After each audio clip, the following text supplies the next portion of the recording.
upon every close scrutiny of the alleged references to Muhammad in the Bible as a prophet, they absolutely have no relation to the prophet of Muhammad, nor prophesy his coming. Muhammad is not mentioned in the Old Testament. Muhammad is not mentioned anywhere from Genesis to Revelation. Muhammad is God's true messenger. That's a joke.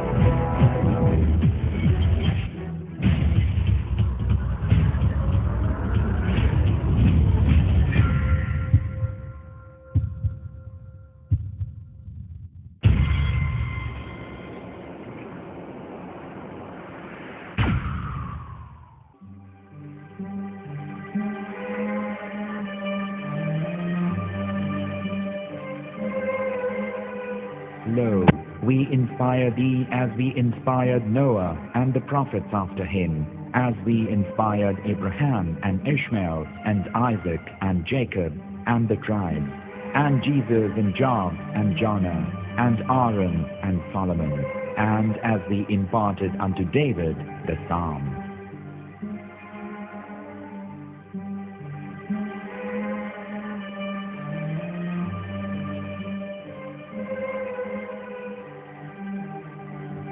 The verse we've just heard is from chapter 4 of the Quran.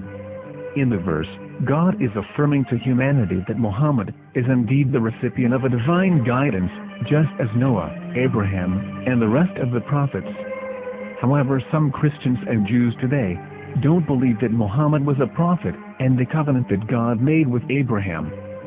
And since the Quran is not their book of authority, in this video I'm going to show you that the book you're holding in your hands contains the name off the seal of prophethood, the Prophet Muhammad.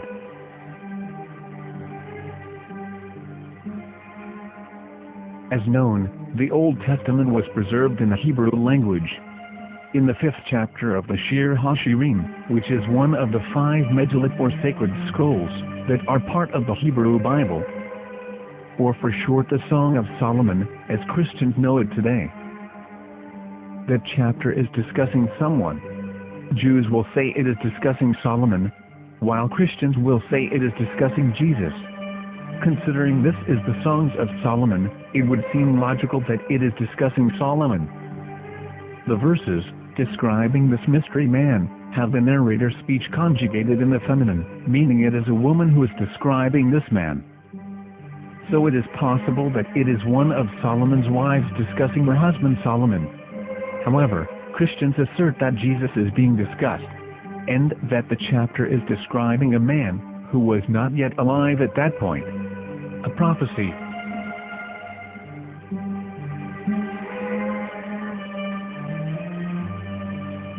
In reading the English translation of Song of Songs 5:16, it finishes the description by saying, "He is altogether lovely," but what most people don't know is that the name of that man was given in the original Megillat. Here is verse 16, and how it is written in ancient Hebrew, before introducing the vowels, in the 8th century. From the Hebrew Bible, on scripturetext.com. Here is the word in question. This word is made of 4 letters. Mem, Het, Mem, Dalet. Now when reading the word as it is written in its original form, with no vowels, it can be read as Muhammad, which is the name of the Muslim prophet, or as Mamad with no A after the H. According to Ben Yehuda's Hebrew English Dictionary, it is correctly pronounced as Muhammad, not Mamad. So how we're going to know for sure if it's pronounced as Muhammad, the Muslim prophet, or as Mamad, a random Hebrew word? The only way is to give the verse to a rabbi and say to him, "Please read." Here is the Song of Songs 5:16, and how it is read by a rabbi from a Hebrew Jewish site. Please notice, the im in Hebrew is a plural of respect. Hiko mantakim v'chullo Mahamadim ze dodi v'zer'i benot Yerushalayim. Hiko mantakim וכולו מחמד, מחמד, מחמד, מחמד, מחמד, מחמד דין. זה דודי וזרעי בנות ירושלים.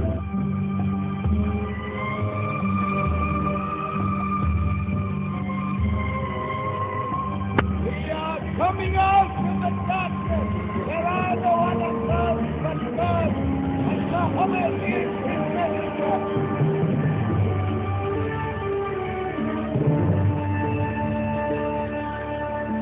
Let the world hear. חיכו ממתקים וכולו מחמד דין. זה דודי וזרעי בנות ירושלים. חיכו ממתקים וכולו מחמד, מחמד, מחמד, מחמד, מחמד, מחמד דין. זה דודי וזרעי בנות ירושלים.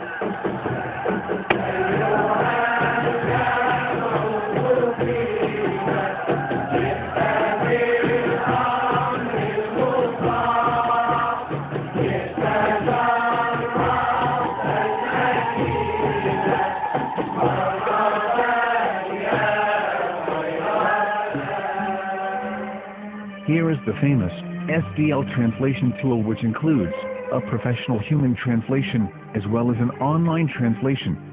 We're going to copy our Hebrew word of the Song of Songs directly from the Jewish site. It's the same site where you can hear the rabbi reading the verse in Hebrew. All links are in the description.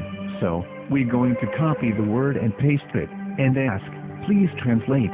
Are they going to translate the meaning of the name of that person? As the Bible translators did.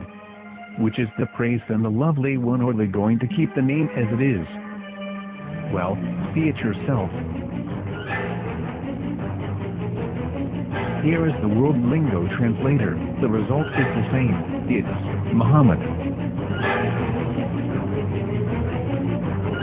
You have no right. You have no right to translate names of anybody. Anybody. Your name should be retained. Mr. Black is Mr. Black, though he's white. You have no right to translate names of people. But they have been doing that. Muhammadim, they translated as altogether love. But the word Muhammad in the Hebrew language, the word Muhammad in the Hebrew language.